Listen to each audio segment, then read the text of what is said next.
America.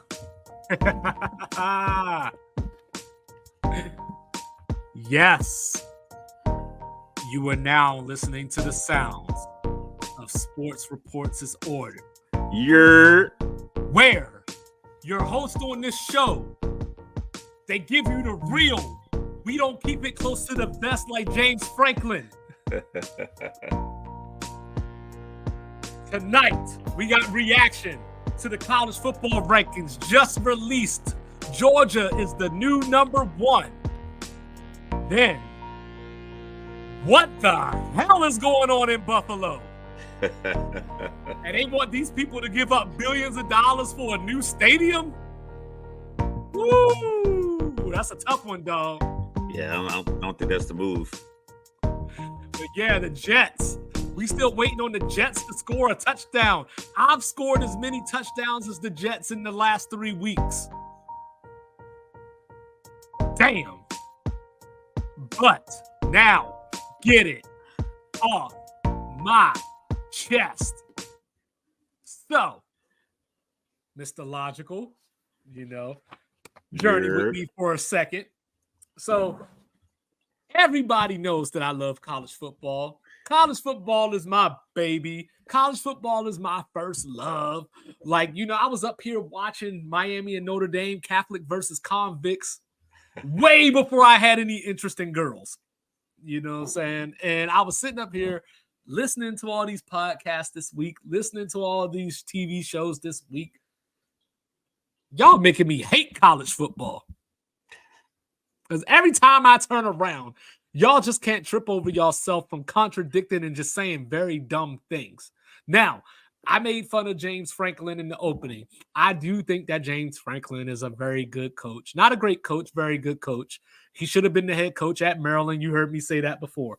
But, we talk about his 3-17 record against top 10 teams and all that stuff. How many times was he favored? The LeBron argument, all that.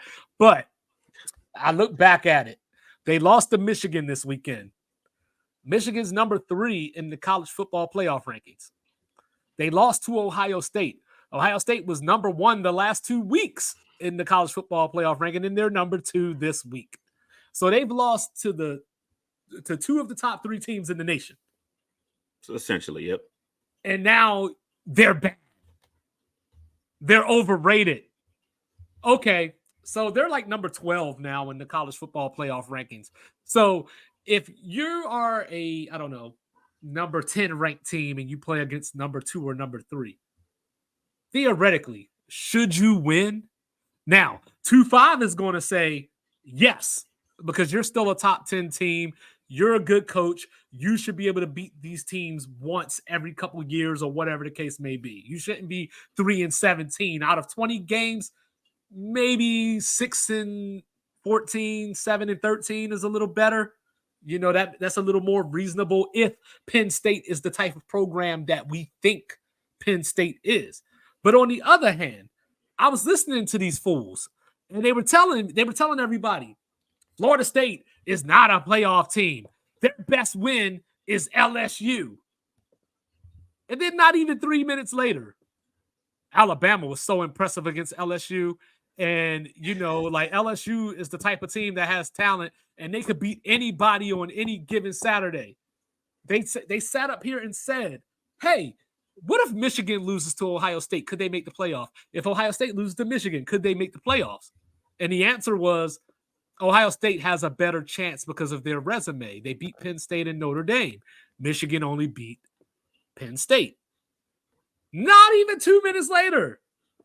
Hey, Louisville's number 8. If they beat FSU in the ACC title game, should they make the playoff?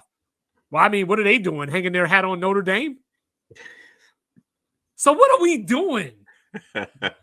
What is a good team? If Washington goes undefeated and they get to the Pac-12 championship game and lose in a rematch to Oregon, don't call them overrated.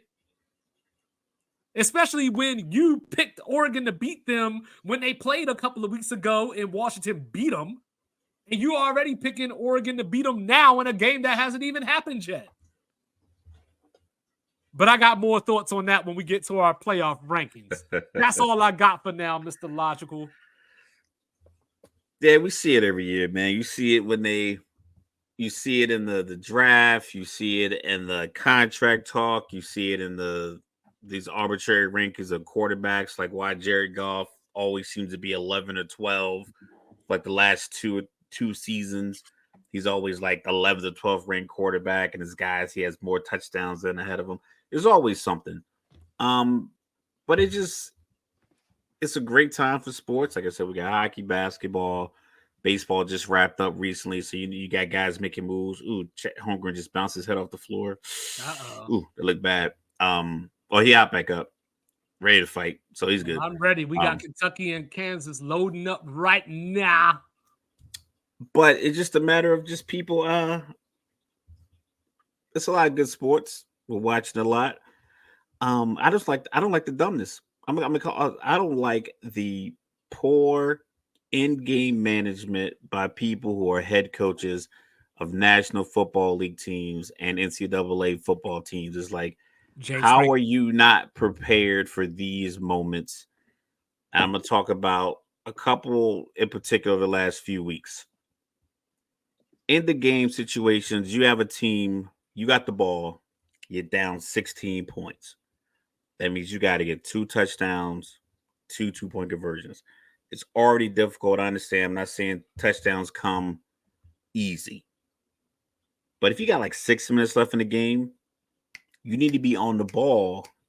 So you score, have a good 2-point conversion call, run it, make it, and then you can play defense or you can kick the onside kick.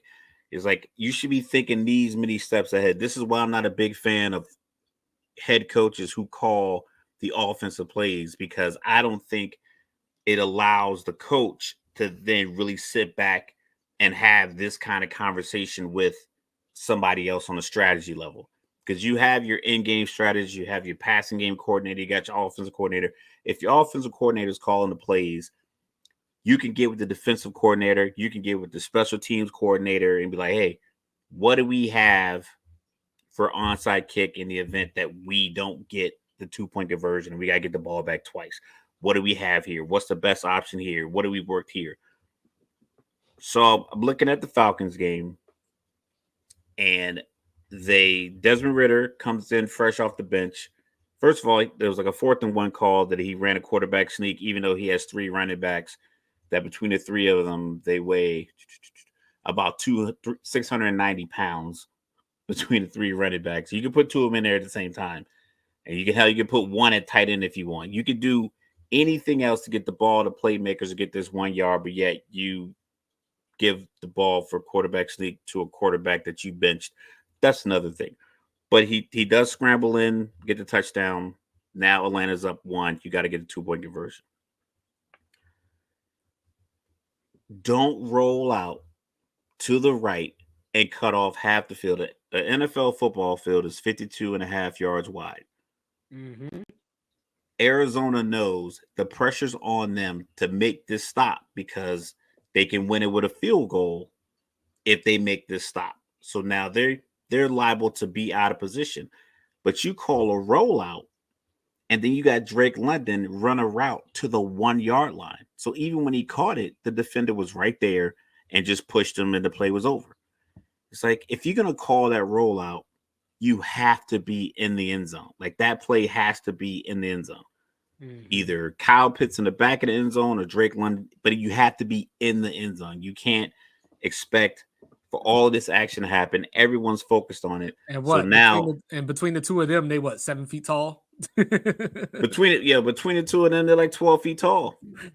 12 feet tall, 500 pounds. Like, I mean, if you think about like the sheer size and just what you should be able to do with that in that situation, especially from the 3 yard line. So now, of course, it looks like the defense gave up the points, but it's because you didn't have a good play on your 2-point conversion. Same thing happened with Arizona and Baltimore. They had a penalty and they called a 2-point conversion play. They threw like a 5-yard slant to Hollywood Brown, and he had to beat 4 Ravens defenders to the end zone.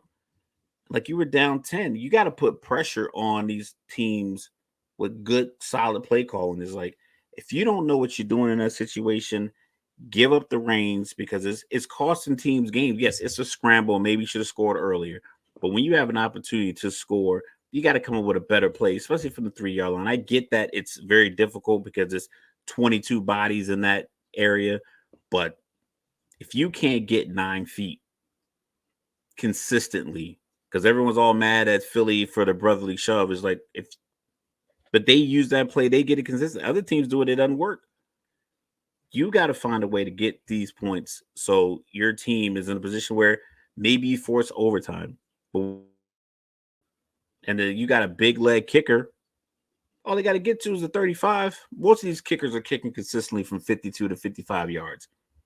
Most of the kickers in the NFL are probably for like 80%, if not 90%, from 50 yards. So it's like you have to get up at least a field goal.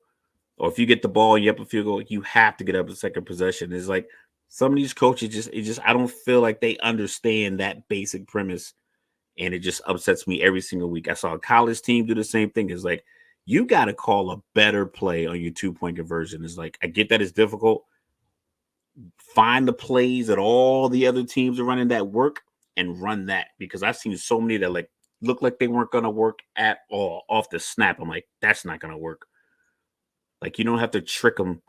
Just find out what consistently works and run that play. But it's baffling to watch because I'm like, I wish I would have been a coach at some point where I can add that to my resume, because it's like what they're doing is awful. So I'm still trying to figure out what Arizona was trying to do against USC on that 2-point conversion. Like, I still don't know what UCF was trying to attempt against Oklahoma. Like, it almost looked like they were trying to set up a halfback pass from like the 3-yard line or something. I have no idea what they were trying to do. It's like football is not cute. It's not cute. It's just get a hat on a hat. And well, you brought it up, but it wasn't a 2-point conversion, but you brought it up with Kansas City a couple of weeks ago. Like, it's 4th and 1. Like, what are you doing? Why is everybody running across the formation? Why are you flipping it? Why are you like if I flip it to you, you're already 3 to 4 yards behind where we need to get to.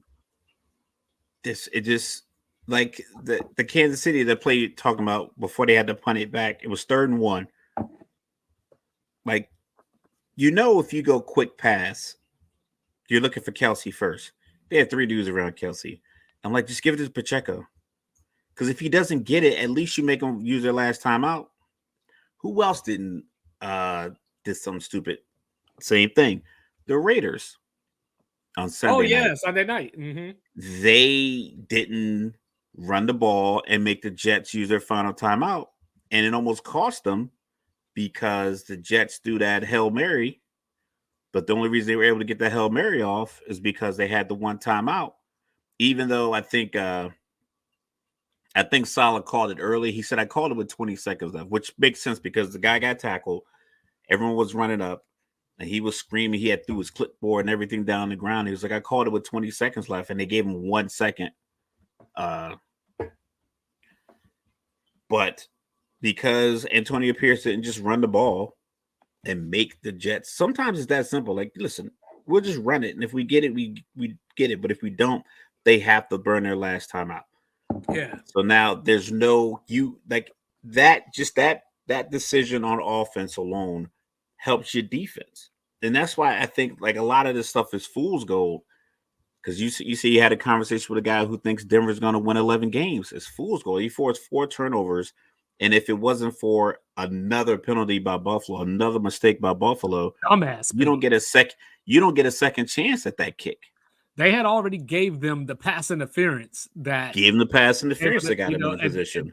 We'll get to that later though. But yeah, like, it's just a mess. These coaches, they make the big bucks, supposed to be smarter than us. And sometimes I wonder if they are, And then they get to the podium and get mad at the reporter. He was like, so on that 3rd and 1, were you thinking that the defense was just going to be fooled because you you spun around in the circle before you tried to hand the ball off. Like, listen, you don't understand what goes on out there. Guys are out there making plays. They're out there playing their butts off. We get prepared all week long. We practice that all week. Nah, dog, that's not what we're talking about. It's like the Chargers. It's like when I watch the Chargers, they got the touchdown machine, Austin Eckler, and they still throw the ball like 40 times a game. And then like they get to like 31.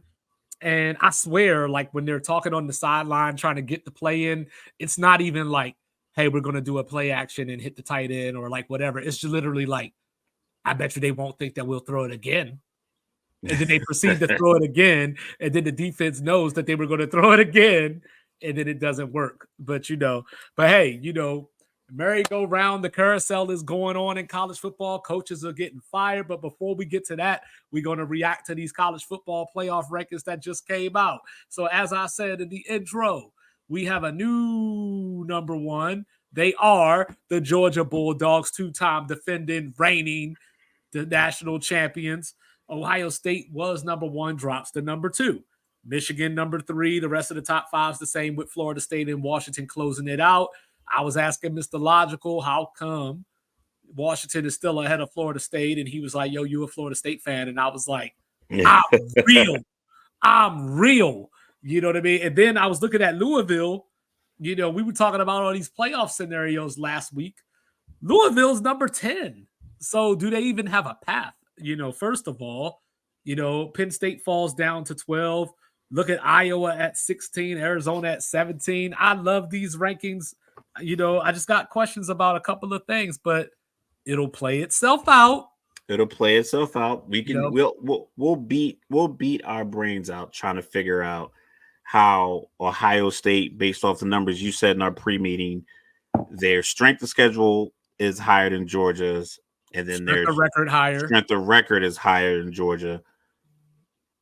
But I don't think Georgia they should have been number one the whole time. That's just my personal opinion. And I can use their previous success as that, but I look at it as a continued success. This is a rare situation where it wasn't like, they've been good for the last few years. They've been dominating essentially. They've been at the top of college football for the last two full seasons. Mm-hmm. And then this year, yes, have they been 42-10 every week? No. Have they been 35-0 in the first half lot? No. But no one else has really taken the mantle, like the boxing, narrative. In order to beat the champ, you got to really beat the champ. You can't just win on points. You got to show I'm this much better than this guy. It's not maybe not being fair, but it's something that you already. But it's a like narrative the champ you already is know. The champ, like you know what I mean. But you know it going in. Like when someone tells me it's like, oh, that's not fair. I'm like, I get that it's not fair. That shit ain't true. Ngannou knocked the champ down and still didn't win. Yeah, well, they won't gonna let that happen because boxing needs to save some kind of face.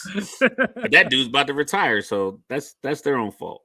But you know what I'm saying? Like you know certain parameters and certain vernaculars and things that are going to be in place. So Georgia being number one made sense to me. I think having Ohio State there was maybe they were using a little bit more rationale, but I think it might be a situation where they're looking at like maybe Ohio State isn't as good as they initially thought. And now they're kind of coming back like, oh, okay, because like I said, it was boring. It's boring to just keep throwing SEC teams at the top every single year. But when it comes down to it, per the game that you play and how it's played and where the talent pool comes from, those teams are going to look better and they're going to beat your other teams. Yes, SEC, they don't go undefeated all around the country. But what LSU does, what Alabama's doing, what Georgia's doing, like it just fits what a championship team looks like. So you put them at number one. Like I said, it'll all play out. Well, what did Jimmy do? So like for me, it just depends on what you're looking for, right? Like everybody has their own criteria, for lack of better words. So if you're looking for dominance, then Michigan's your number one team. If you're looking for, hey, like blow out some teams, beat some teams, games not in doubt, Ohio State's your number one, even though they don't necessarily look the best. I'm not a big Kyle McCord guy, you They know. haven't had good first halves. Like I think they're No, but averaging I mean something they like just 10 beat. points. They're They just averaging like won a 10 points in the first half. they just won a game 38-3 this past weekend. But but like with Georgia, this is my thing. Like if what you're saying is the case, then why don't we just rank every national champion number one to start the next year? Not necessarily national champion.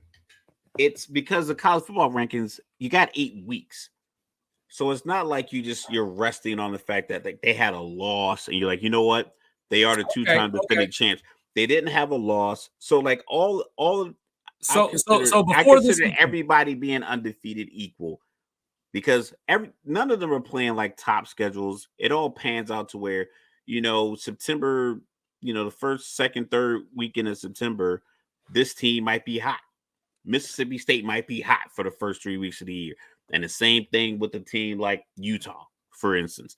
But then, or Iowa, something like that. But they lose a couple of games. So now you can't be like, oh, well, they played this team in September because it just will go like, oh, well, this team, they played this team in October and they weren't that good in October. But now they turned the corner in November and they're back at it. Like if you'd have played Colorado, like if you looked at it, like Colorado was like the hottest team on earth after 2 weeks. And TCU was like, oh my God, I can't believe they fell off. But then as it all kind of played out, TCU and Colorado have essentially the same record, under 500. But it played out. So as it's playing out with these undefeated teams, Georgia being one of them, is like, well, they're still undefeated. And I get you want to take this season solely into consideration, but it wasn't as if Ohio State really gapped anyone, nor did Michigan, nor did Florida State. Like none of these schools have set themselves apart like the LSU, Joe Burrow, well, Jamar until Chase, this Justin Jefferson weekend, year. Like that team looked clearly better than every other undefeated team. Against Penn State, Michigan hadn't won a game by less than like 24. Now with Georgia, But the they last hadn't. But had they really played anybody that's going to be competing for? no, but Georgia didn't even do that until 2 weeks ago. But that's You from know, the rankings. The rankings came out like you, right before then. So like up until that point, no one really had done anything differently. That's what I'm saying. So like that's not everybody true. was That's not true. undefeated. But that's not true. Like Who had a top win that was an Texas. undefeated team that was undefeated? Okay. Before we go any further, define top win. Like just who was undefeated when the first college football playoff ranking came out? Washington was undefeated. They beat Oregon. Georgia was undefeated. Beat nobody. Penn State was undefeated. Beat Michigan was nobody. Undefeated. Okay, well, if you looked at the AP rankings, I know the AP rankings and the college football playoff rankings aren't the same, but they tend to line up pretty close. So you probably aren't going to jump a team from 6 to 1 because all things being equal, Georgia hadn't lost. It's not on them to make sure that their opponents are also good. Right. So it's not on me to be like, oh well, we beat this team and they turned out not to be that good 2 weeks later after we played. We thought they were good, and it comes to find out that their quarterback really isn't that good or their defense is terrible. Because looking at USC, we thought USC was a juggernaut until we realized, like, oh, these dudes literally can't play coverage at all on the back end. No, we knew USC was trash. I told you. I didn't think they were going to. I didn't think they were giving up 40 points a week. I told you when we did our preview, they were going to lose 3 or 4 games. Lose 3 or 4 games, but I didn't think they were going to give up 40. I didn't think they were going to give up 40 points a week to everybody. Well, they gave up 40 points year too. they gave up 40 points to Arizona State, Arizona. They gave up 40 to Colorado. They gave up 40. They gave up 30, 40 Utah. They gave up over 50. Like, I didn't think they were going to average 42, 43 points a week on defense. But like I said, starting out the year, USC would have been a good win for Utah when Utah got it. And then the 2 weeks after that, it was like, oh my God, their defense is terrible. They had to fire the defensive coordinator. So when the rankings came out now, Utah would have been like, oh, that win wouldn't have been as good. Right. because USC had to fire the I mean, defensive coordinator because they're so bad. to be fair, the week before they played Utah, they did lose by 4 touchdowns. You know what I mean? But anyway. But you know what I mean. I'm just talking about like just all things being equal. Yeah. But I'm just saying. So Washington has the Oregon win. You know, at the time of the first playoff ranking, Washington had the Oregon win. Florida State, depending on how you want to look at it, they had the LSU win. But at the same time, you can't give Alabama the credit for the LSU win if you're going to take away from Florida State. Now, if I'm Texas, I'm sitting here and, you know, these playoff rankings, they're running back. Jonathan Brooks is out for the season now. You know, if they make it through, get to the Big 12 championship and win, they end up in Alabama beats Georgia. We end up having to decide between Bama and Texas. And we'll have all these crazy hypotheticals. No, I know, but if I'm Texas, what was the point of playing Alabama if they're just going to bump me out the playoff anyway? Well, you had Oklahoma, and you could have stopped them when they didn't have any timeouts, but you let them drive down the field. It happens. Yeah, everybody but everybody doesn't get the same luxury. But just last year, everybody doesn't get the luxury. And Nick Saban said, he was like, hey, we lost in the last second, and they didn't get in. Right, but they lost 2 games. But they lost 2 games. He was like, we lost 2 games in the last second. No, but this is my point. That doesn't mean. But this is my point. That's what I'm saying. People agreed with Nick Saban. You lose your leverage. I agree, but people. I don't think people really agree with Nick Saban. I thought he was. I thought they were going. I thought the College Football Playoff Committee was going to agree with him. No, they couldn't. I personally, I was like, because I think I was talking to you. I was like, man, I think because Nick was on TV. Yeah. He was at the SEC championship game lobbying to get in, but I think he needed some other teams to win. If they just had one loss, I think they would have got in. But with two, no, you can't. Certain teams have that. Certain teams, but my point being, golf, you have a handicap. Some teams have a handicap where you're allowed to get one loss. The same people that'll make that argument that they lost 2 games. One was on a last-second field goal where the field goal kicker had a false start. I'm the only one that called the false start. No one else mentioned it. I'm like, am I the only one that saw that? One was on a 2-point conversion, at Tiger Stadium in overtime. So I get it, but if that's the logic behind it, then Texas lost on a last possession. So you can't, you know what I mean? That's the problem with college football. It's not that we have you these. And I can use a logical. No, I know, but I'm just saying, that's the problem. The problem isn't these circumstances because you can contextualize anything, but the problem is that you do it over here, but don't apply it there. That's Correct. Where we get into these issues. So back to the can Louisville, now that Louisville's number 10, are they shut out of the playoff race? I mean, my personal breakdown of how the college football ranking gets built. I think they go by win-loss record. I think that's I don't think they ignore win-loss record.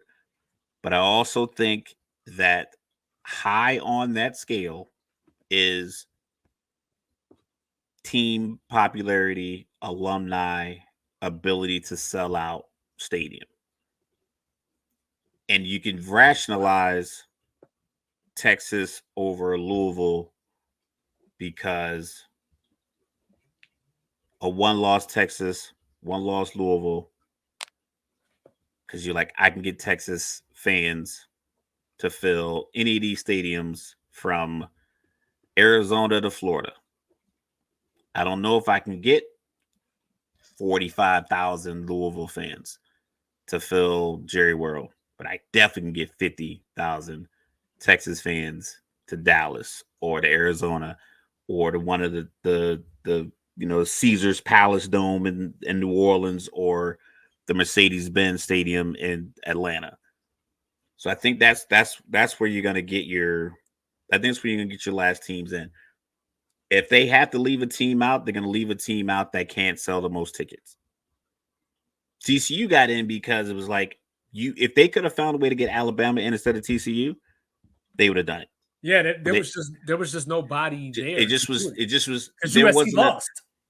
it just was nothing that you could say publicly that other than the truth, which was we just wanted Alabama in over TCU. We think Alabama is better than TCU.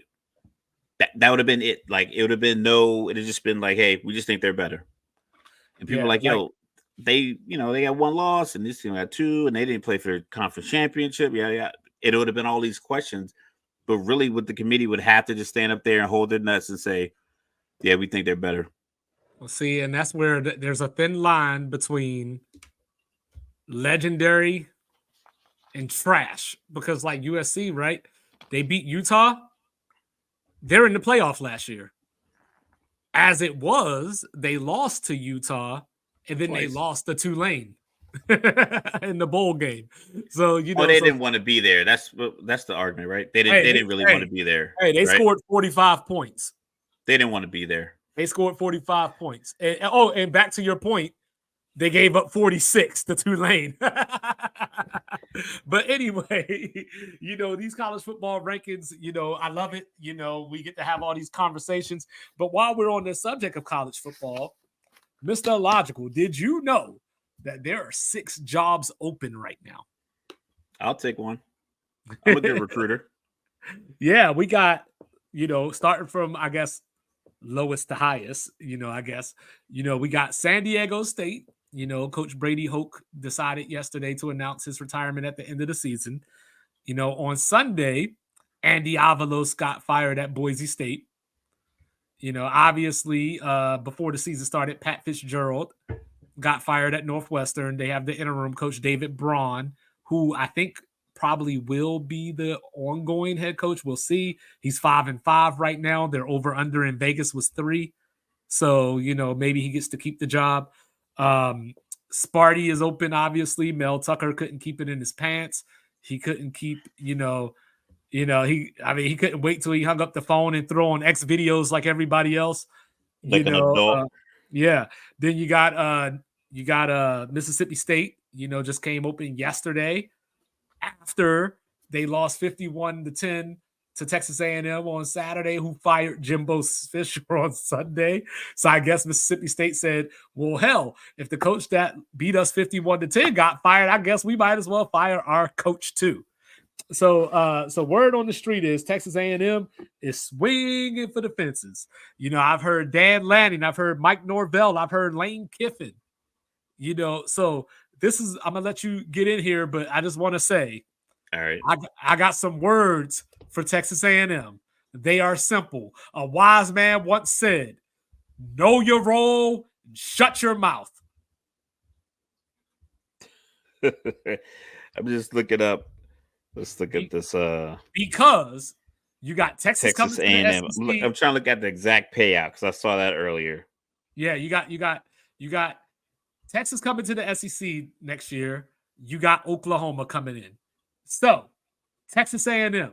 Here are 5 things you are not. You ready for this? 5 things that Texas A&M are not. Okay, let's hear it. They are not Texas. They are not Oklahoma. They are not Alabama. They are not Georgia. They are not LSU. Why can't they be? Because okay, so this is the thing.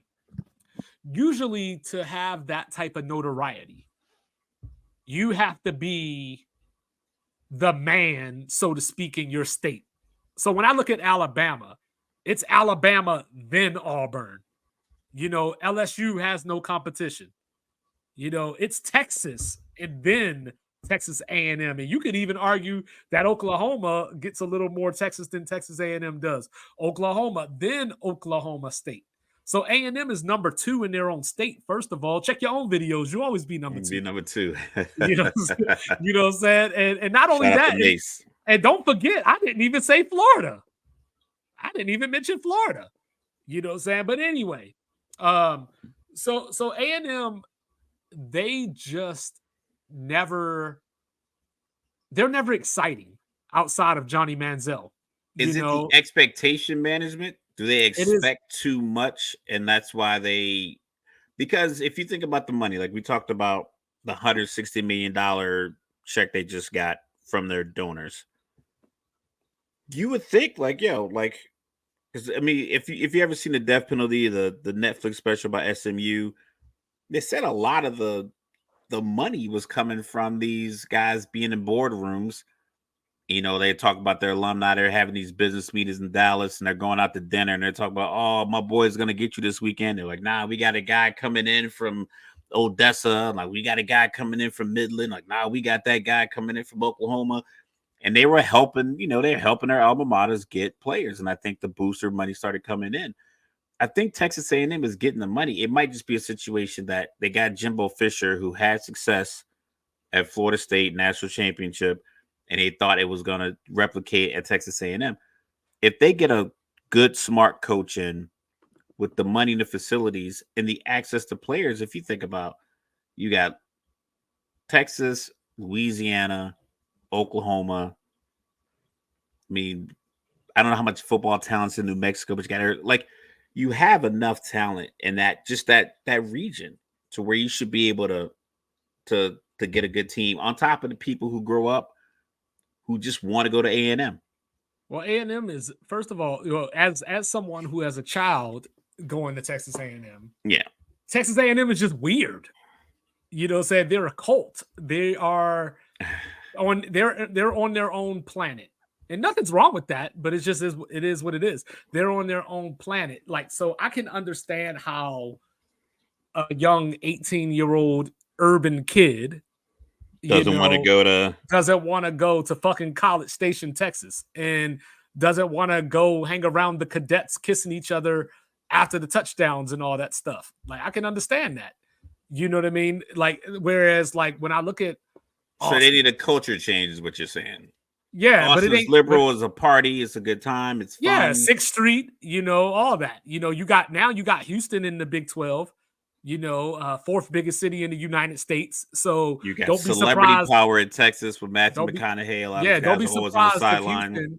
Don't be surprised if Houston becomes a player over the next 15 years or so. But the problem with A&M is they just don't choose wisely. So let's explore this for a minute. Jimbo Fisher, he won the national title at Florida State. Everybody that ever watched college football knows we ain't never seen Jimbo Fisher do a damn thing without Jameis Winston. Not a damn thing. And I'm not even trying to say that, Jameis is the only reason that Jimbo won a national title, because there's a lot of coaches that only have one title. Mac Brown wouldn't have a title without Vince Young. You know what I mean? Correct. But he still had Colt McCoy. People believe if Colt McCoy doesn't get injured, they beat Alabama. So yeah, I'm one of those people. You know what I mean? And then you got, I'm trying to think of other coaches that only won one title. It'll come back to me in a second. But the point being, so when they hired Jimbo Fisher, look at the state of Florida State at the time that they hired Jimbo Fisher. They were 5-5 when they hired him. And a potential investigation was looming. Yeah, so you didn't even have current success to be like, well, hey, they won that national title a few years ago, and they're still 9-3 right now, holding it down. They barely made a bowl game that year, and they had I think his first year recruiting, they had the number one recruiting class. No, I think they had a number one recruiting class, and then for a couple of years in a row, James Harden still out here bricking. And then that's when Nick Saban went to the press, had the little boosters meeting. It was like, hey, A&M bought all their players. Like, basically, hey, open up your checkbook. I need to get some of that. I need to get some of your extra money so I can buy some of these players away from A&M. Right. Which seemed to work out. Or maybe just a matter of, maybe Nick Saban is that much better of a coach. And maybe the upper echelon head coach, the Mac Brown, the Urban Myers, and these other coaches, Nick Saban, obviously Kirby Smart, maybe just they are a cut above. And you got Dabo Swinney, a guy I was about to say that. You might need a top quarterback to make everything kind of work out. I was about to say that. There's no difference, but the only difference between Jimbo and Dabo is that Dabo plays in the ACC. That's the only. And he had Trevor Lawrence and Deshaun Watson back to back. Thing that you said, because I asked Mr. Logical in our pre-meeting, if I'm A&M, why wouldn't I call Dabo? And Mr. Logical correctly said, Dabo doesn't change. Like he's Yeah. archaic. He's stuck in his ways. That's Jimbo Fisher. Like Jimbo Fisher, they were last year during their 4-8 season. You know, I mean, granted, he was 3-2 against LSU, but they lost. They were 4-8. They lost a game last year, and they were talking to Jimbo about the offense and about the playbook and all this kind of stuff, and like if he needed to evolve or change some things. And he said, "No, the plays work. The players just got to make it work." That tells you right there everything you need to know about Jimbo Fisher if you never knew anything about Jimbo Fisher. Yeah. So when I look at Texas A&M, they should swing for the fences. Dan Lanning, Mike Norvell, Lane Kiffin, they should swing like that. But I think the answer may be much simpler. The answer may be as simple as Mike Elko, former Texas A&M defensive coordinator, current head coach of Duke. Went 9-3 at Duke last year. Of course, Riley Leonard got hurt this year, but Duke isn't doing so hot right now.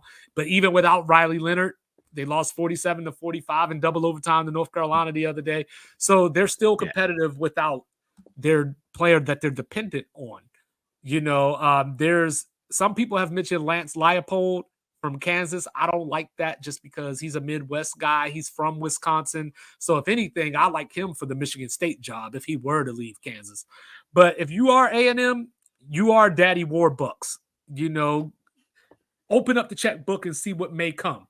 And don't forget, whoever gets that job is probably going to get, if it's an established name, probably 8 to 10 a year. If it's a hot name, like a hot offensive coordinator, Oh, throw that name out there that you said. Which one was that?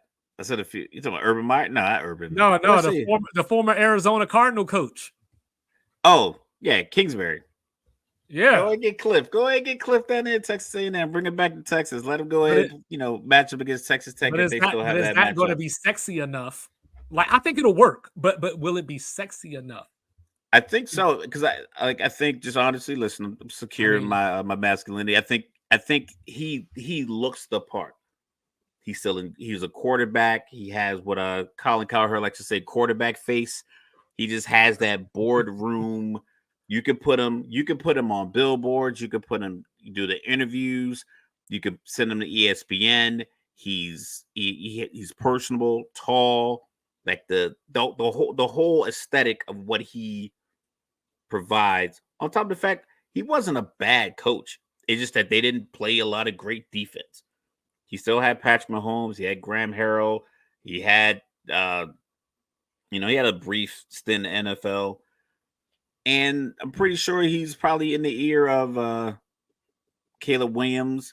He could probably get you a quarterback. Like if you want to recruit a quarterback, because in college, that could make or break you. The ability for your quarterback to, like, essentially what Caleb Williams is doing for USC right now.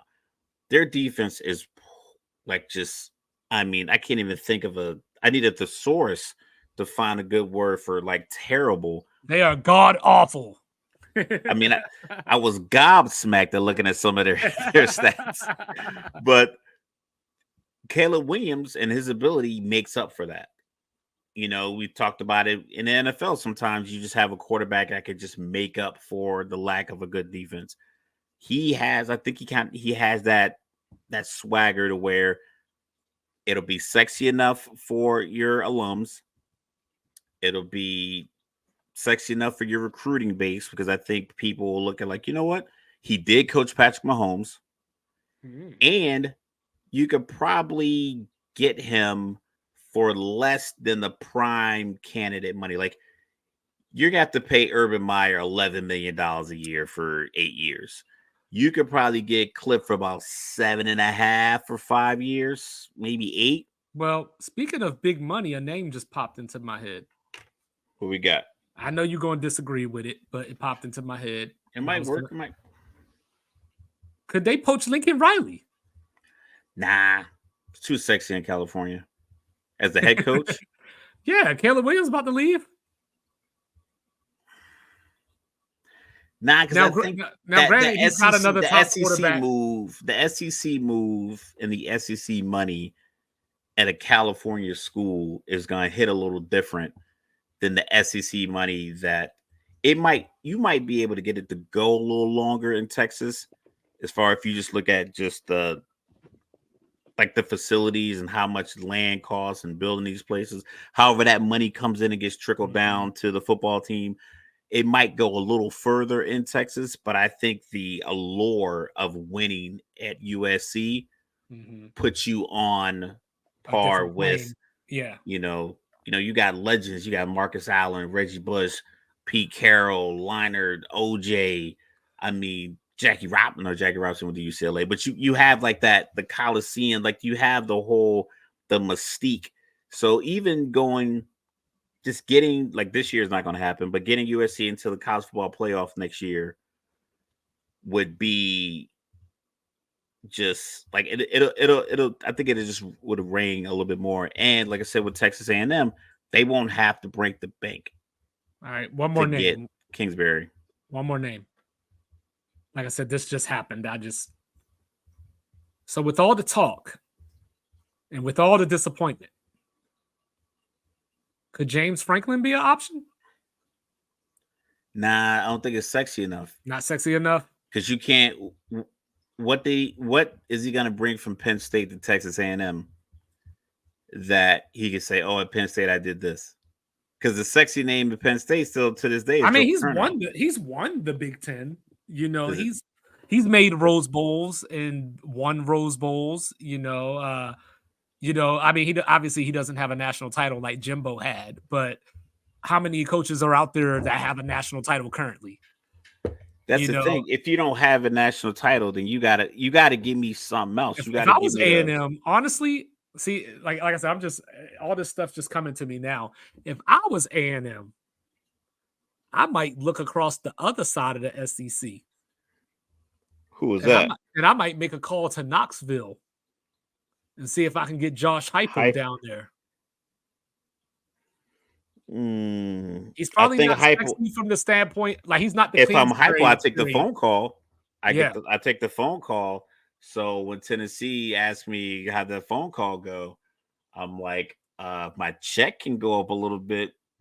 I'll ignore I had this phone call. Hey, that phone call went about 20 million. Yeah, that phone call went about not 20 minutes, 20 million. $1 million a minute. You know what I mean? Yeah. So look at that Mississippi State, in the SEC, another SEC West team came open, divisions going away next year. They're going to go to like the, you play these three teams and all that kind of stuff. But so Mississippi State Mississippi State will do something like they'll have to go.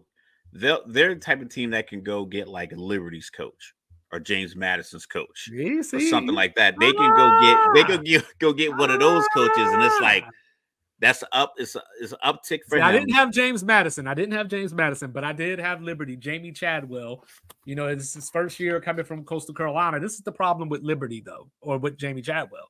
Now I know that the SEC is the SEC, but Liberty is one of the few G5 schools that can pay. They can pay. So get that church money. Yeah. So it just depends, but I was looking at a state over, current coach of Tulane, Willie Fritz. He had the Georgia Tech job last year. Didn't sign it because they wanted him to leave before the bowl game. And he didn't want to, leave the players like that. He wanted to coach the bowl game.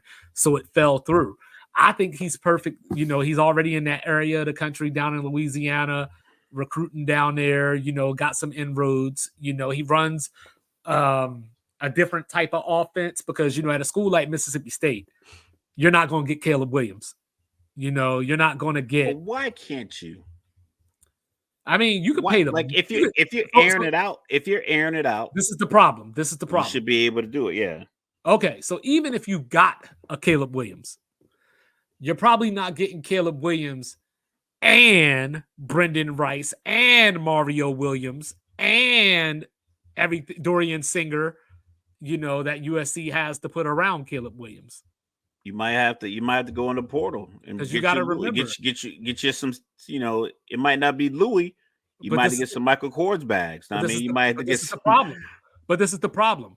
If I'm Mississippi State and I'm trying to get a guy, whether portal or otherwise, he's probably getting a call from Lane Kiffin. He's probably getting a call from Nick Saban. He's probably getting a call from down in Baton Rouge.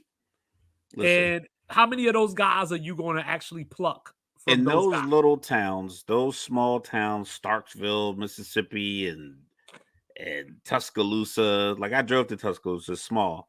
You call the car dealership and you say, "Hey, I'm trying to get this guy from Texas. He's the third wide receiver off the bench. He's not getting a lot of run. I'm trying to get him here.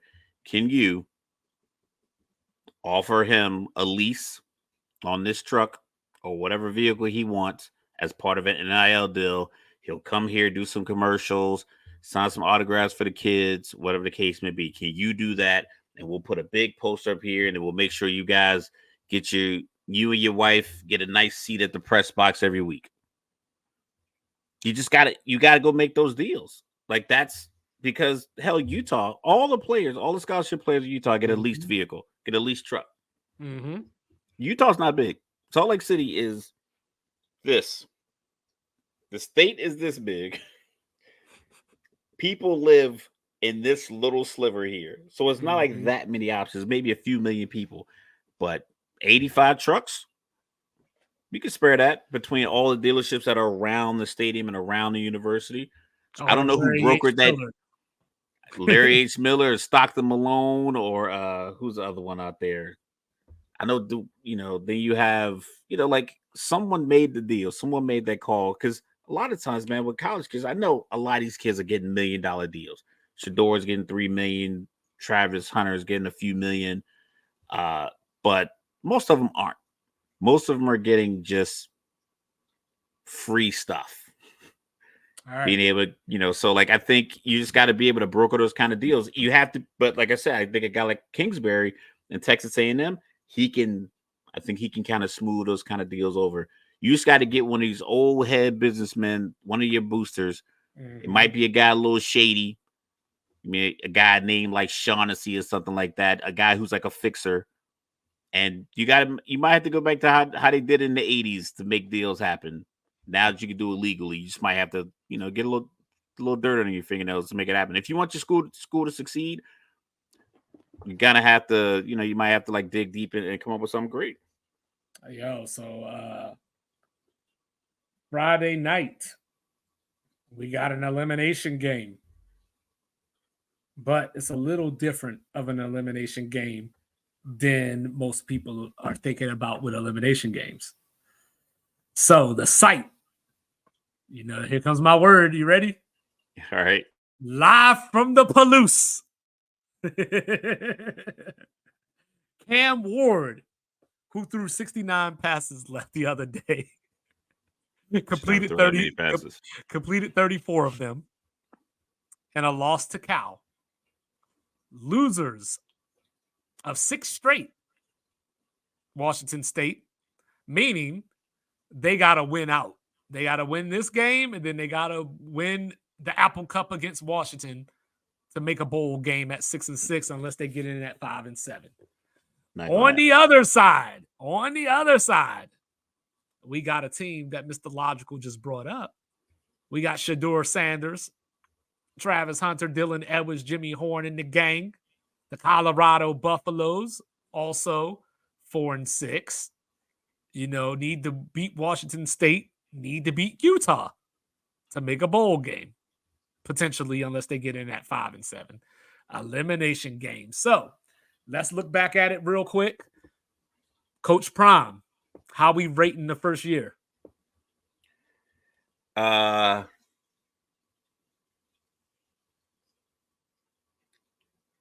C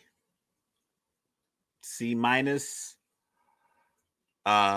Mainly because probably closer to a D. It's I would say because we knew after like the third or fourth week that they had zero expectation of winning the trenches Mm-hmm. weekly. Mm-hmm. It just was, if they lost the trenches every single week, it wouldn't surprise you. And I think we knew that after like the fourth week. It was like, yo, there's nothing you guys can do up front, defensively or offensively. So I think understanding that is like, there's only so much you could do without being able to dominate that part of the field. So with that being said, considering that his quarterback's running for his life, his best player missed a few games, an unfortunate blown lead. I say it's like I'll give it a C. I'll give it a C just because I know we expected a little bit, but once you've seen it kind of play out and you see what he just flat out didn't have, it's like I think you did the best. Any other coach would have been 1-9 right now, maybe even 0-10. Without the Louis that he did bring with him, I can see that team being like just as bad as it was the year before. I'll give it a C minus. I think that Dion is just, I don't want to say impatient, but just some of his decisions, like the whole demoting Sean Lewis as offensive coordinator, for example. It's like just the stuff that you mentioned with the offensive line. They have a good offense, considering the fact that they can't block anybody. Yeah, I know everybody puts up 40 on USC, but they did put up 41 on USC. A lot of these games they've been fighting, and just not able to pull it out in the end. Like against Arizona the other day. Arizona won that game 34-31. Arizona, their lead in the game was 34-31 as time expired. That's the only time Arizona led in that game, was at the very end. And this is the number 17 team in the college football playoff rankings.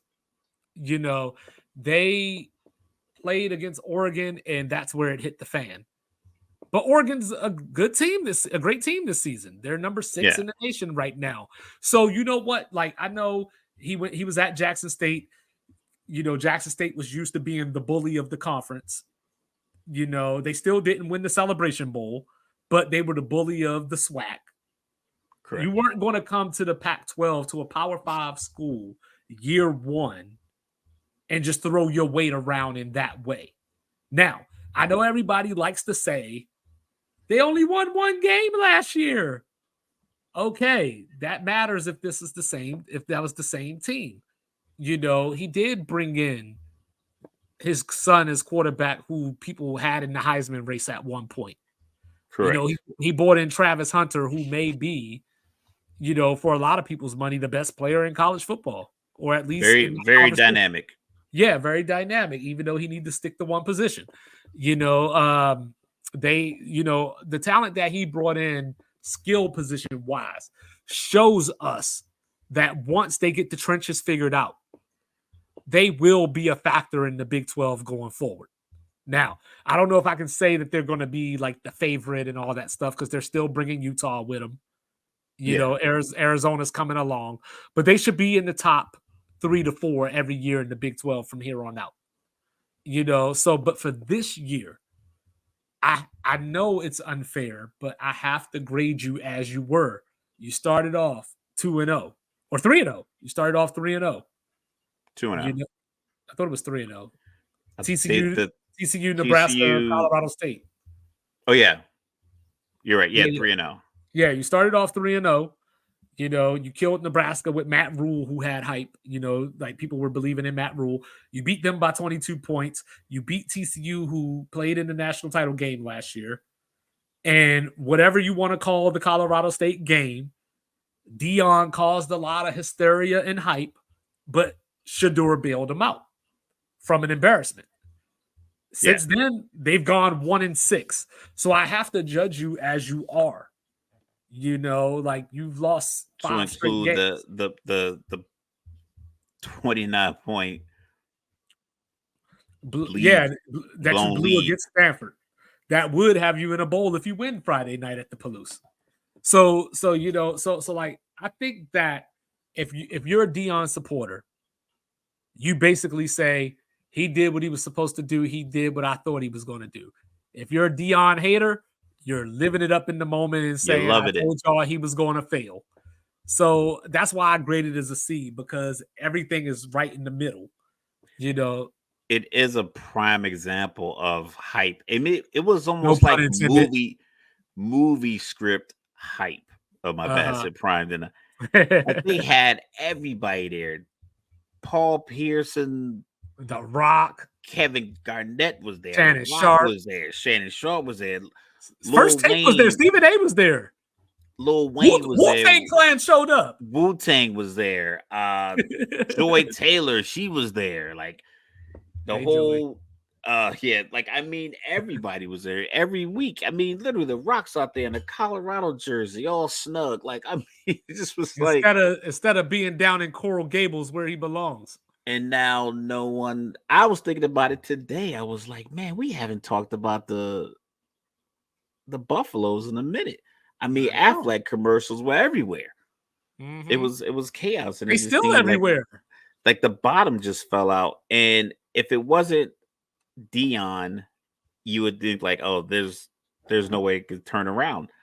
I think it will. Like I said, I think it will be able to turn around just because if Shador comes back, Travis Hunter comes back, and he can keep. Because I saw something in our group chat. An athlete, I believe it was a running back, maybe a wide receiver from IMG Academy, decommitted. Mm-hmm. But that could just be like, hey, maybe he's just weighing his options. Maybe somebody else, maybe he had another $20 million phone call. These things happen. But if he can keep his recruits and get recruits and just either can keep his southern connection with the recruit with Texas and Florida, or if he can restart getting that Midwest because they're going to the Big 12. If he can pull some of those guys that might have gone to Michigan, might have gone to Nebraska, some of these mainly offensive linemen. Don't sleep on Michigan State. Florida State got Keon Coleman from there.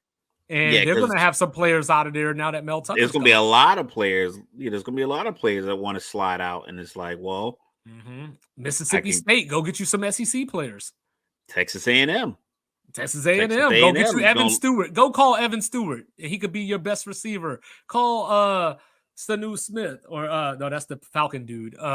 That's Jeff. but Smith, similar name, yeah. From A&M, like go get some of these dudes. Why not? And I'm pretty sure their social media is somebody's been in contact. Hey. All these teams that fired their coaches this week, you best believe, especially because most of those firings are in that region. Well, even between Boise State, Texas, Mississippi State is like, oh, this is already Deion's recruiting. Oh, region. And don't forget, Jaden Daniels is probably going to the NFL. So, go in and call LSU too. There's some players left on that roster. And they lost 3 games this year. Like people ain't so happy with Brian Kelly down there. Yeah. Brian Kelly's one of those hires that I think that Texas A&M might be thinking they can pull, squeeze, but it's like, it might not be the move. It might be a time for you to, because Deion relates to the younger player because the swagger and this bravado, Deion's been doing it since the 80s. So he's always been like this. But the Jerry curl before his teeth got fixed. Were talking to their kids about Deion. Yeah, so Deion is like this. So Deion gets a guy that wants to come in and show off his watch. He understands that, but he also knows, like, listen, you want to show off that watch, you better go out there, and when it's game time, you better put something on film that people want to watch. So I think he has that kind of swag. I don't know if Brian Kelly goes to Jaden Daniels like, listen, you want to stunt, you want like I don't think he has that kind of like relationship. If I just don't understand. I don't think he has that same kind of cachet. Where I think a younger coach might, Cliff Kingsbury. Mm-hmm. I think Kingsbury's type of coach that if he got hired and GQ wanted to do a photo shoot of him in his office, it would make sense. Mm-hmm. You put him in like a little turtleneck and a blazer and he's in his office holding a pipe or whatever, I think that photo, like that spread in the magazine would make sense Right. versus you bring in Dabo Sweeney and try to do a GQ spread with him to relate to the players, I Right. don't think that makes sense yet. No, I agree, and I just think that, Colorado, like I said, I think they're going to be a factor because I mean, what do you got? Maybe you think UCF can get some talent since they're down in Tampa, I'm sorry, Orlando. You got Oklahoma State just because Mike Gundy's, been a fixture forever. Like I said, Houston, you got to be aware of Houston. If they get the right coach in there, they could be a sleeping giant. You're bringing Utah with you, but you should be able to like match or exceed Arizona or Arizona State, You should with be able to pull a couple of 4-star players from the surrounding states, mm-hmm, schools that fired their coaches. If you're mm-hmm. Dion, Yeah. So, I woke up this morning, saw Ken Dorsey got his walking papers from this team that is asking their residents to kick out what $2.4 billion to that's the build this going stadium. that's the going price for new stadiums, about $2 billion. To build this stadium in the middle of Antarctica. Monday Night Football, 4 turnovers, should have been 5, but the ball bounced back up to James Cook. You know, uh, had the game won, just got to play sound defense, pass interference, get the, first down, all that stuff. Here comes the field goal kick. It's up wide right. Wait, there's 12 men on the field. What? Now, I know we talked about this a little last week, so we ain't going to stay too much long on it. We got other stuff to talk about too, but Yeah. what the hell is going on in Buffalo? I think they're going through what every team goes through, where you're just playing bad football. Mm-hmm. I'm not sure when their bye week was or if it's coming up. They need a reset, but they're just playing bad football. And I'm not a big fan of the offensive coordinator being up in the box. Like, what are you looking for? Like, why do you need to be in the box? You need to be on the sideline and feel the temperament and the angst of your team. Like, I don't know Yeah, why what you they're bird always in the watching box. out here? Like, I don't understand why you're in the box. I would see you put like somebody else in the box, like someone who's just literally all they're looking at, they're just relaying that information. But I need to be down here on the sideline to see who's breathing hard. Like, is the guard breathing hard? Can I blitz this gap, or does this rookie, are his eyes too big? When I line Stephon Diggs up, and they go man coverage, does this guy get nervous? You can't see that from the booth. And you can make calls on it. Like, I've been at my kids' high school games, and me and another, one of his former coaches looked across and was like, "That's the big boy over there." I'm like, "Yeah, but he got about 2 plays in him before he gets tired." And we look over and he's and I'm like, "All right, blitz his gap because he is tired." And they'll blitz right in his gap, and it's a sack because you can see that from the ground level. You can see him Well, huffing and puffing. well, So this I is what think it's always just that's the probably the biggest problem in Buffalo is like they're just playing bad football, and it's just they've had Super Bowl aspirations for so many years, and they just keep having these bad stretches. this is what always confuses me, because James Franklin fired his offensive coordinator the other day too over at Penn State. Ken Dorsey's out now. This is my question. What difference does it make if the personality of the coach doesn't change? If the field goal goes through, do you still fire Ken Dorsey? Probably not. Then what did he do wrong? Well, so I do know that Buffalo fans have been calling for him to go for quite a while now. I do know that. But I saw that Joe Brady is taking over as offensive coordinator. Didn't he He's get fired out of Carolina 2 seasons ago? he was the So what quarterback. did he learn under the guy who just got fired?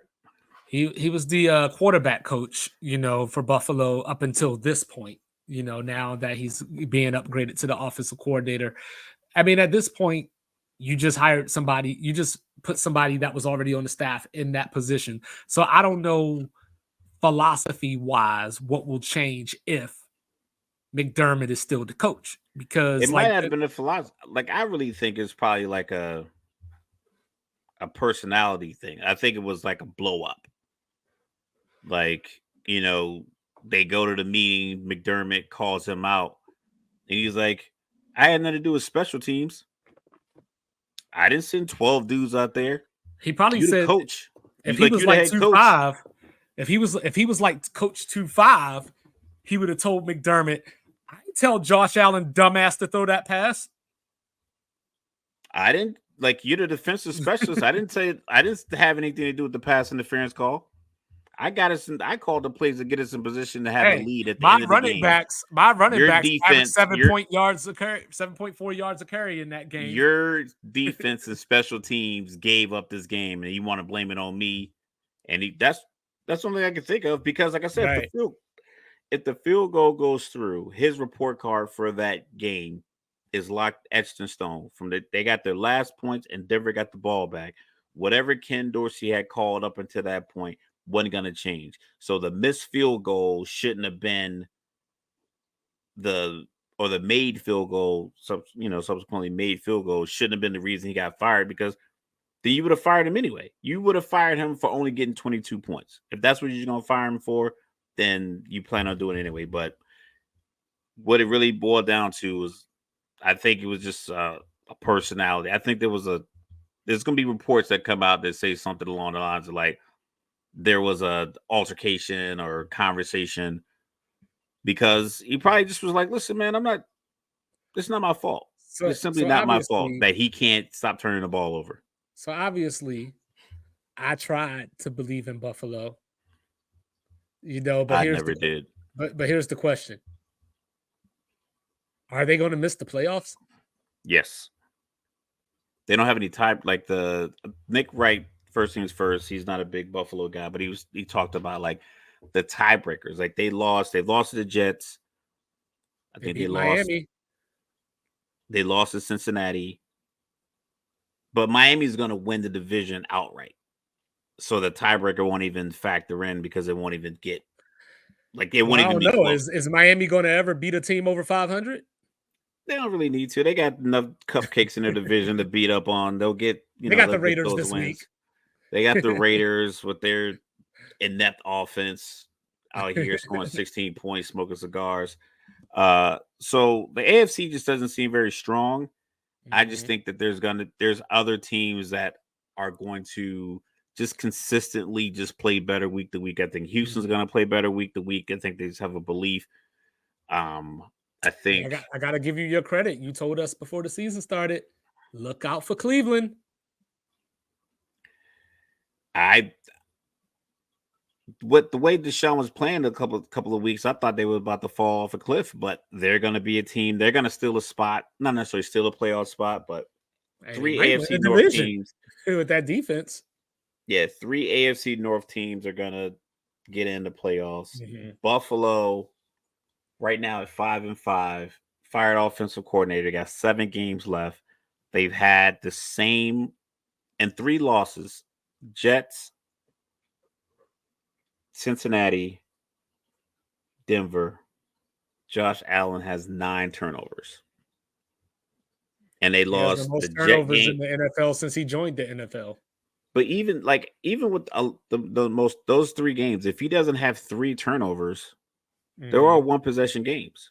And they still beat Miami by 20. It doesn't make sense. Well, I think it might make more sense that Miami might not be as formidable as we think. But with Buffalo, I don't see this being the last firing. I can Well, see hey, they somebody else opened getting up. fired. I can see they lose another game and they fall to 5-6 and it looks the same way. I can see some turmoil. You saw what Trayvon Diggs was posting on social media on Mhm, Twitter, talking about get my mhm. brother up out of there. Yeah, So I saw Stephon Diggs talking about. I told this man to get me the football. He told me to put on a Broncos jersey. that's fake. Oh, is that fake? It has to be fake. It It has to has to be be like some right, kind of but AI thing. I hope Yeah, it's not. I hope it's not. But yeah, I guess we'll see. Because who does Buffalo play this week, Mister Logical? I don't know. Let's check it out. I haven't No, really don't got look to it my up. Don't look it. predictions I know yet. the answer already. I already know the answer. It's probably New England. They play the Jets. That's a win for the Jets. Nah, they're Mm. so bad. The Jets are Up just in so Orchard bad. Park, The Jets are but so anyway, bad. Zach Wilson so is. I mean, it's just like Zach. so What Buffalo and the Buffalo and the Jets, and like I said, Jets and the Bills are going through the same thing. We're just like we are all seeing what's not working, and it feels as if none of the coaches are making adjustments. It's like but at least the Jets either lost this is their the way you quarterback. are. Nah, I'm talking about post. I'm talking about post Aaron Rodgers. I'm talking about with Zach The Wilson. Jets have not scored a touchdown in 36 straight drives. Like you can, like we all see what's going on. It's like why you guys just And now your boy Nathaniel Hackett is the scapegoat again.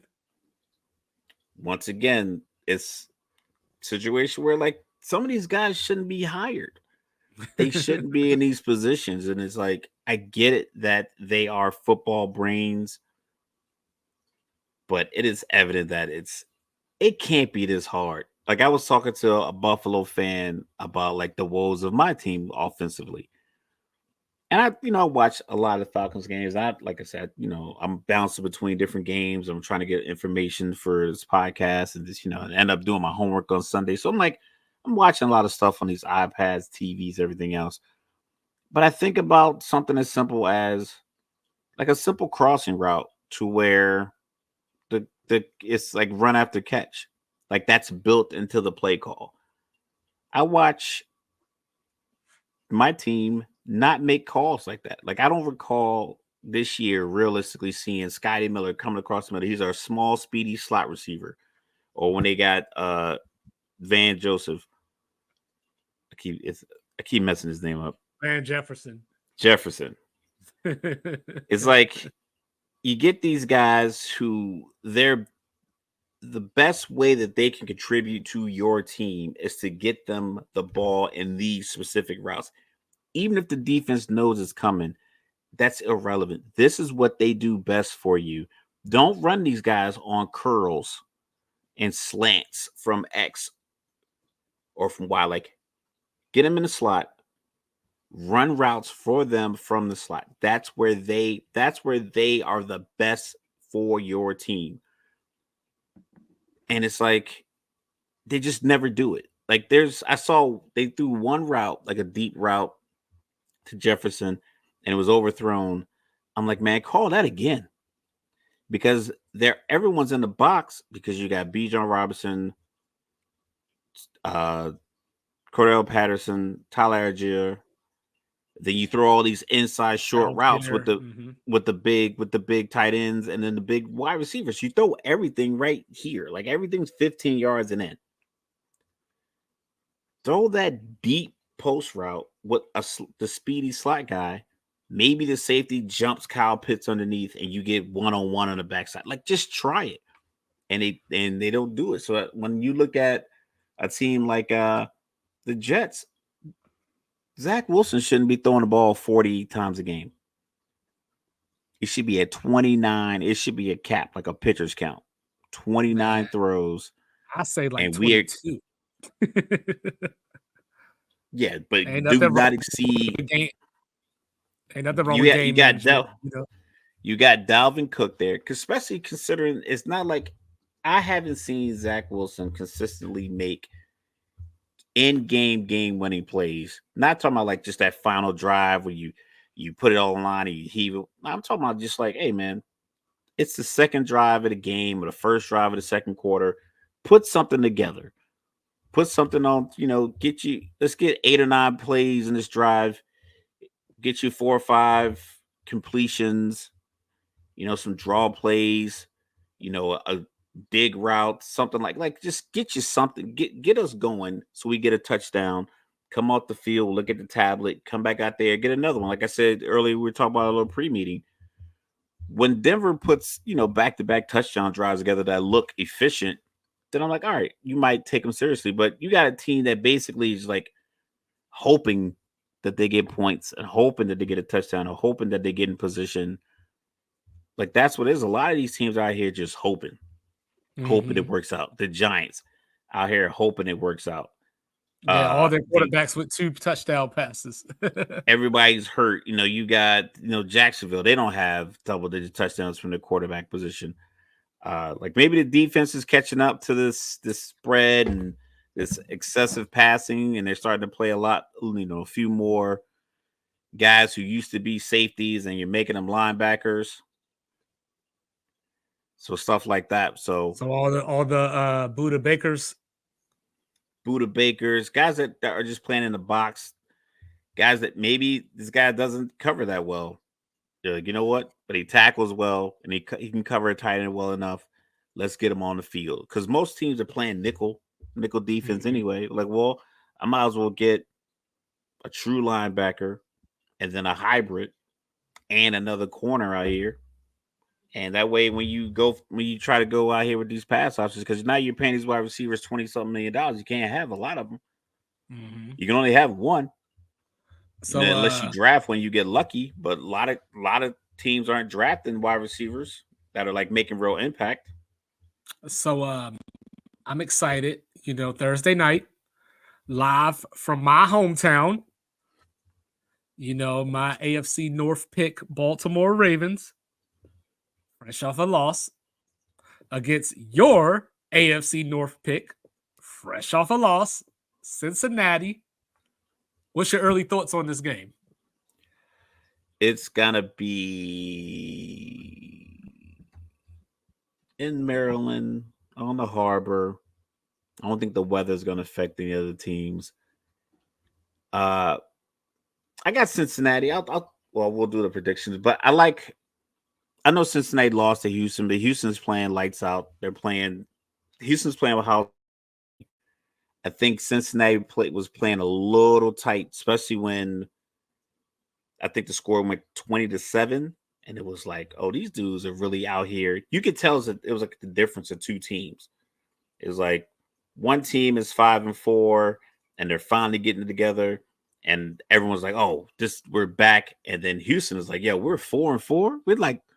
We're really out here competing with teams, and our quarterbacks do for 5, then they're 500 yards a week before and 5 touchdowns. I think they're just a little bit more excited. But coming back in the vision, seeing how Baltimore kind of blew that lead, then he threw for 356. The over-under was 256 for CJ Stroud. That was the betting odds, 256 and a half. And some pundit said that the Cincinnati Bengals defense wasn't going to let him get to that number. I was like, yeah. I should have put that bet because I was flipping through the channels. I was flipping through the channels, and there's like 3 channels in a row had different gambling. It was like Fox had one, ESPN had one, and I think the NFL Network they all had different like fantasy football or just straight up gaming odds shows on. And it was probably like 11 o'clock, like trying to get all the gamblers to get their bets in. But they were saying like, yo, take the under on the 256. I think division game, I'm not a big fan of this new Baltimore passing game. Odell Beckham just started catching touchdowns the last couple of weeks. So maybe they turn around, but I'm not a big fan of Baltimore passing. I'm leaning Cincinnati. Obviously, if Cincinnati does win, that gives them a sweep over the Ravens. But I think that Cincinnati needs it. Like coming off this loss, Baltimore 7-3. Cleveland and Pittsburgh both 6-3, Cincinnati at 5-4. They really need this game. They can't afford to lose this game and, let, Cleveland or Pittsburgh win another game this week as well. So I'm leaning Cincinnati, but I gotta get into the numbers to really make a decision, but we'll see what happens. Yeah, same thing. Because but in the same sense, is you But dug no T yourself a Higgins. hole by not being ready when the season started, essentially. So if you don't win and you're behind the 8 ball and you're last in the division, you can only look at the way you started off the year as the reason that you're in that position. Whereas Baltimore has been consistent. Yeah, you're gonna have a slip up every now and then, especially in division. You lose by 2 or you blow a lead. It happens. A bad pick six. I mean, it happens. But I'll probably end up leaning towards Baltimore. But like I said, I gotta check the numbers. See, But yeah, Joe Burrow after a loss. yeah. If I was England, I would send, if the United States wanted me to send some of my Premier League teams over here so we can help soccer take off in the United States, I would send Burnley and Everton over here after what we sent over to England the other day, New England and Indianapolis. And as somebody that loves defense, I was riding down the road. For those of y'all that don't know, I did my Tough Mudder this Did a weekend, my Tough 9 Mudder. miles. You know what I mean? And I was driving back, 4 hours back home. So I watched the whole game as I was driving. And the road was more interesting than that game. Texas roads are boring. Yeah, listen, Texas roads are boring. I don't know if you ever been on the Texas road. That is a boring drive. So I don't understand what New England's doing. They obviously don't want Mac Jones. They bench him every chance that they get. He has no confidence, man. Well, it's because of them. It's because of them. Nah, you got to keep your own confidence sometimes. Sometimes you got to be your own advocate. No, I agree. But last year they had a defensive coordinator calling his offensive plays.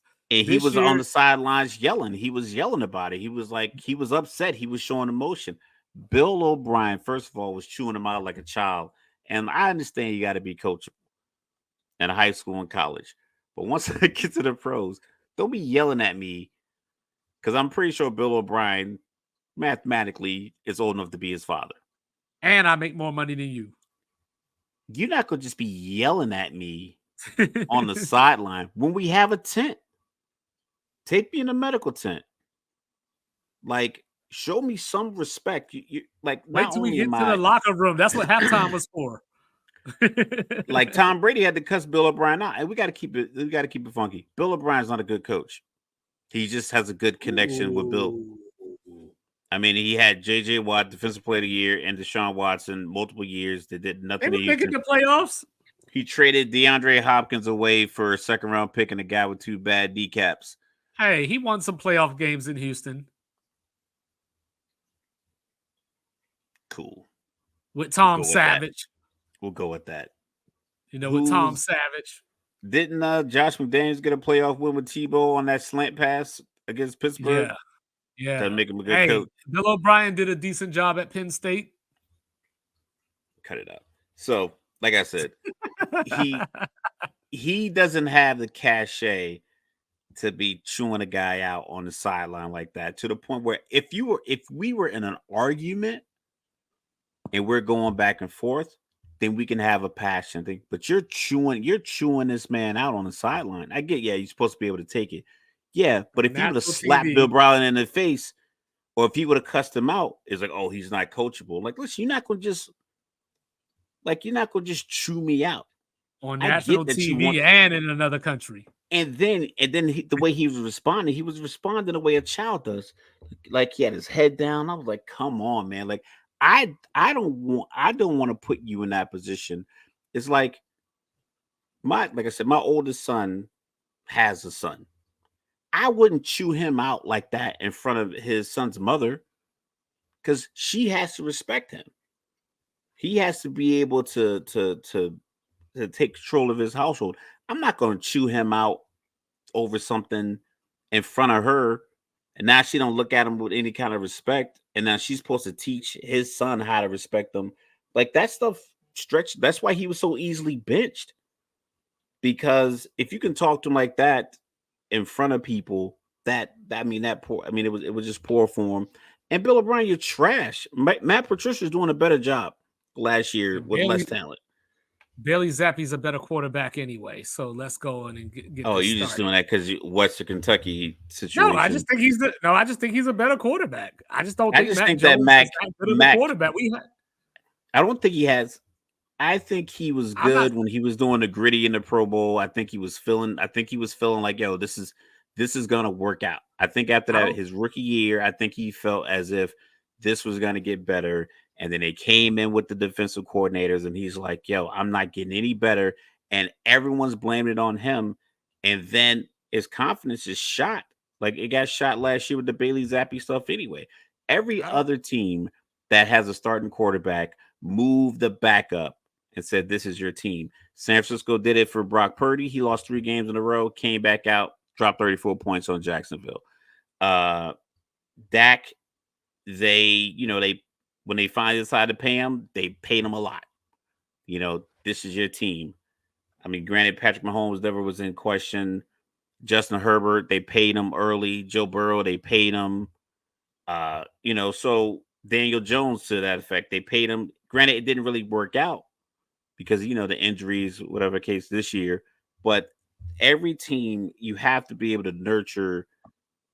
Sometimes you got to be able to nurture your star. You can't just talk to everybody the same way or Mhm. treat everybody the same way, or even throw a bunch of different changes. Yeah, Justin Herbert might be able to adjust to multiple coordinators, but he also has better weapons that allow him to adjust. You don't bring in any weapons to New England. Well, Jacoby Myers walked. They could have yeah, probably brought in DeAndre Hopkins if they want to split the bill. They probably could have paid for Odell and they went Beckham and got Jr. Like they went and got Juju. Juju, who is a third, he's a slot receiver at best. But if he's your best option, he's gonna get doubles. That's the thing is like if you're Mac Jones, is like you guys didn't even invest in my success, and Mm-hmm. now you're blaming me for Bill O'Brien, like Bill Belichick's worst year in 20 plus years.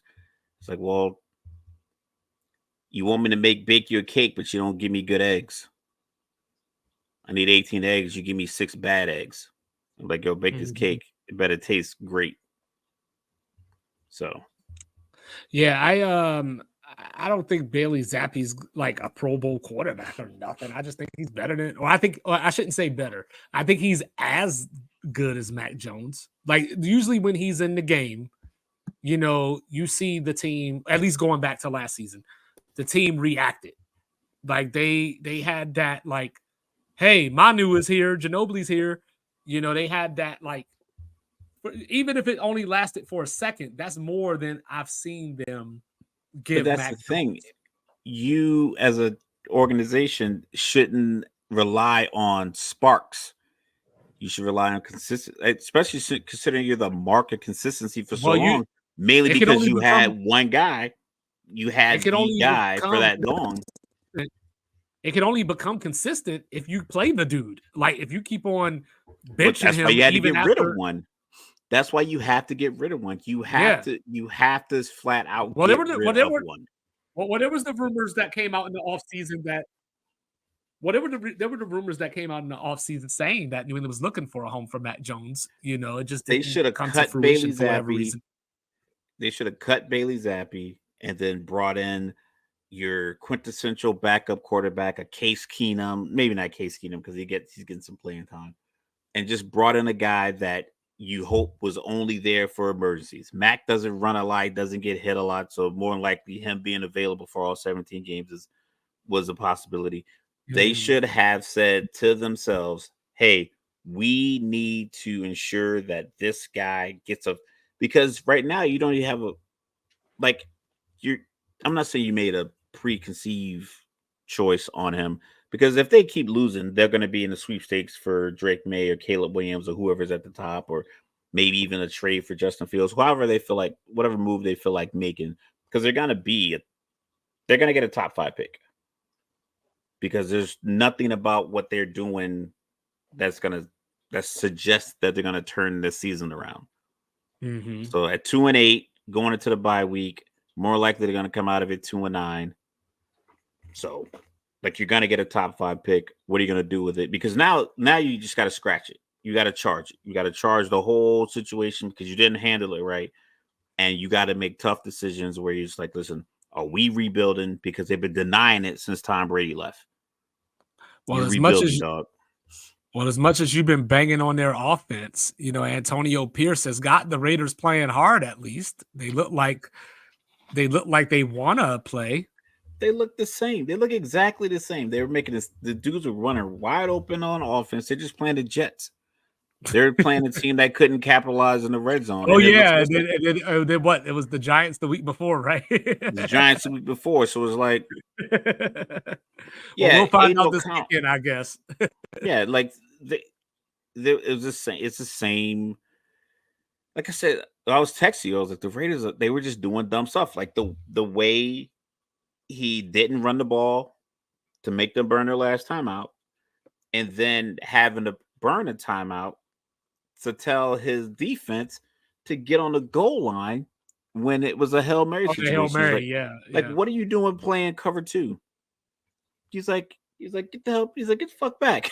You heard on the microphone. He's like, get the fuck back. Everybody, back the fuck up. It's literally what he had to say. Like that.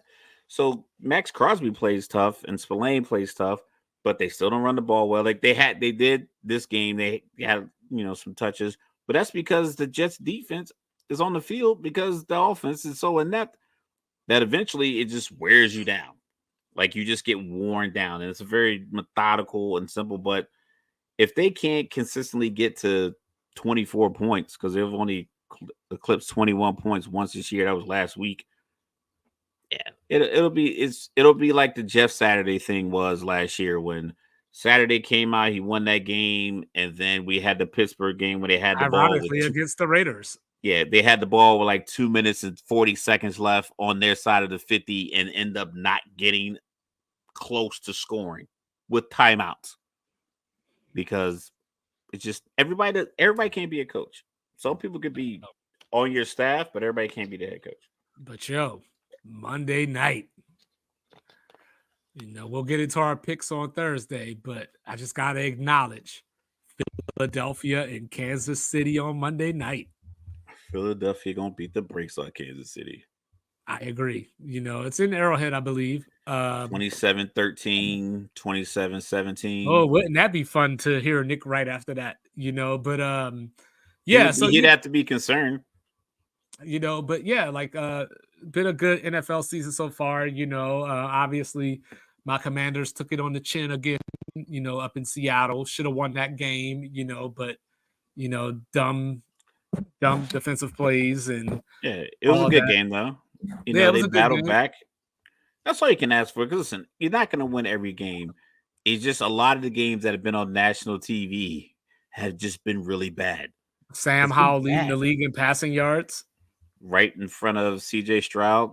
In front of top 5 CJ Stroud. MVP CJ Stroud. MVP consideration. Uh-oh, we got Klay Thompson. Oh, Draymond got Rudy Gobert in a headlock. Uh-oh. In the first quarter. Missing. A minute and 30 seconds into the first quarter, he had Rudy Gobert in a headlock. And Klay Thompson's jersey was ripped. Like, I don't know what happened because I said I got it on mute. But it was a minute and a half into the game. I hope all that there was at least one punch thrown. It was close. Pull it up on your phone. What I'm saying? It ain't there yet. It's worth the reaction. Let's see. Because I just looked over. I was like, whoa. Yeah, I'm still watching this Kentucky game. They just blew a 12-point lead. We got a tied game with 11 minutes left. Yeah. It was scored. It was 0-0 in the by the time I get there, it's probably going to be gone. Nah, it'll be on Twitter. Said yeah, I'm gonna have to look this up. Oh, there it is right there. As soon as I didn't even type in Draymond. The first thing I typed in Dre. Draymond Green puts Rudy Gobert in headlock. And it was aggressive. Heated Warriors Timberwolves brawl. It was aggressive. It looked like he was trying to drag him out the club. Oh, I love this headline. Draymond Green ejected for putting Rudy Gobert in chokehold. Oh, wait till you see the video. All right, I'm looking at it right now. Actually, here it Yeah, is. yeah. It was no typical basketball grab. Oh shit! Who that Clay? Who that throwing Clay around like that? I think it's Was that Anthony Edwards? nah, it was the other guy. I think he was on the Vanderbilt. Maybe is it Vanderbilt? No, Vanderbilt played for the Lakers. He Remember? still said it was. I Oh, forgot. you think about Kyle Anderson? Maybe. Nah, it wasn't him. It was a dark skinned guy. But I thought it was Anthony Edwards at first too. But it's number 3, whoever number 3 is for the Timberwolves. I thought it was. I thought it was Edwards. I thought it was 5. Oh yeah, 3. Okay, I see it now. Put him in a mean. He was under the beard with the headlock. Yeah, I see You it know right you got now. it. You know you got it dug in when the whole beard is across the bicep. Yeah, that's what I like right there. You know what I'm saying? Like, this is what basketball is missing, man. I'm not saying that we need to take it to the 80s where you got to clothesline people and all that stuff, but we just want to see. I don't know how to word it, so I'm going to just go with I want to see passion. You know what I'm saying? I want to see passion. And I think for a headlock, you get a game. Is Draymond, he'll probably get 3. Just because it's Draymond, he'll probably get 3. You know what I'm saying? You know, but this means nothing. The empire, the evil empire has fallen. This means nothing. The Warriors are not winning a damn thing. Well, I mean, that's not hard to say. It's like it's a young man's game. I know people are thinking that the Clippers are gonna do something, but like you got to start a lineup that's my age. I don't know if that's I know. you got a bunch of retirees. Didn't the Clippers play tonight? Did they win? They're playing right now against Denver. They're down 8 at halftime. Yeah, about to be 0-5 with James Harden. Hey, Pretty but you know much. what? But while we at it, you know what I'm saying? How about my Houston Rockets? You know, beat Denver Now the other night. His Houston Rockets. You know what I'm saying? Jokic had 36, 21, and 11, and it still wasn't enough. Rockets, the winners of 6 straight, you know.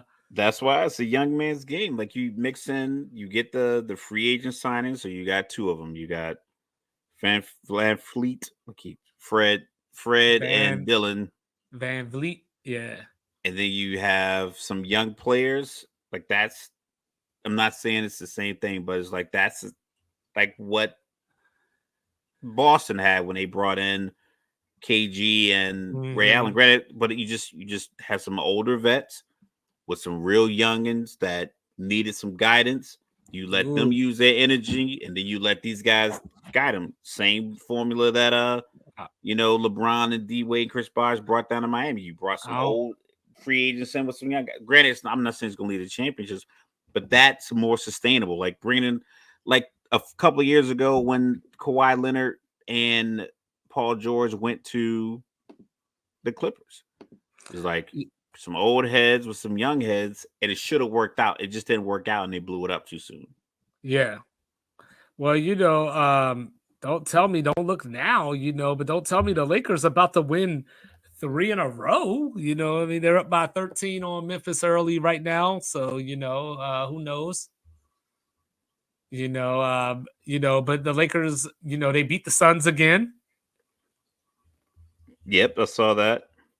That's the new motto. Suns ain't shit. Like Stephen A. Smith. What's Stephen A? What happened? No, SAS. Suns ain't shit. Oh, Stephen A. yeah, Smith. Suns ain't shit. There you go. But I saw that he's dating Molly. I hope that's fake. Well, I thought they were dating like a year ago. Like, I thought I heard that like when her and Jalen first split. That's whack. You know what I'm saying? That's super whack. That is whack, but you know what I mean? Hey, hi Molly. I just hi Rihanna. Yo, I swear I be saying that and nobody knows what the hell I'm talking about. You know what I'm saying? You say hi Rihanna? Yeah, nobody knows what I'm talking about when I say that. Like, you know what I mean? They just be like, what? And I'm just like, get some hip hop in your life, bruh. Hip hop in your life. Don't tell me, was that story true? You know, my man Joe Budden got caught in the strip club slipping. Yo, listen, I don't know. Got some paws put on him. Probably. I mean, like everybody get beat up every once in a while. You know, that happens. It happens to the best of us. But yeah, I'm mad. I didn't even get to watch my Maction tonight. I didn't even see no Maction because I was sitting up here watching college basketball. I didn't see Akron. I didn't see Eastern Michigan. Like I was looking forward to it. Tuesday and Wednesdays are my jam. Yeah. But yeah, man. Like I'm looking forward to the game on Thursday night. Like we said, Baltimore and Cincinnati. I'm looking forward to Monday night. I'm even looking forward to Sunday night. Minnesota at Mile High. Like what I don't like, before we get out of here is I don't like all these. You played on Sunday night, now you're playing on Monday night. You played on Monday night, now you're playing on Sunday night. Like it's just the same teams over and over in prime time. So yeah, a lot going on in the sports world this weekend. We got Washington, Oregon State.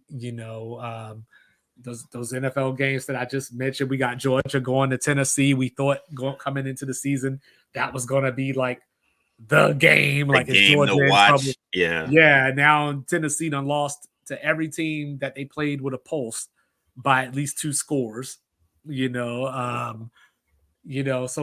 got some stuff. How about UCF putting the pause on Oklahoma State after I'm like, that's that emotional, like when people talk about like, oh, they're gonna have a letdown. I'm like, man, that can't carry over. Yeah, that's an example of when it does carry you over, and I'm wrong. Yep. And then Kansas quarterback got hurt, so they went out and lost to Texas Tech. They got K-State coming in for the Sunflower State battle. K-State, I need them to win. They were my pick to win the Big 12. So, I need them to get their heads on right. Now that Oklahoma State is opening up the door just a little bit. The door's ajar, yeah. But yeah, like, so, there we are. Washington wins this weekend. They clinched their spot in the Pac-12 championship game. Oregon State next week. Alabama and Georgia have clinched. So that's our SEC title matchup. Florida State and Louisville is our our ACC title matchup. The Big Ten West is still up for grabs. Anybody can get it just about.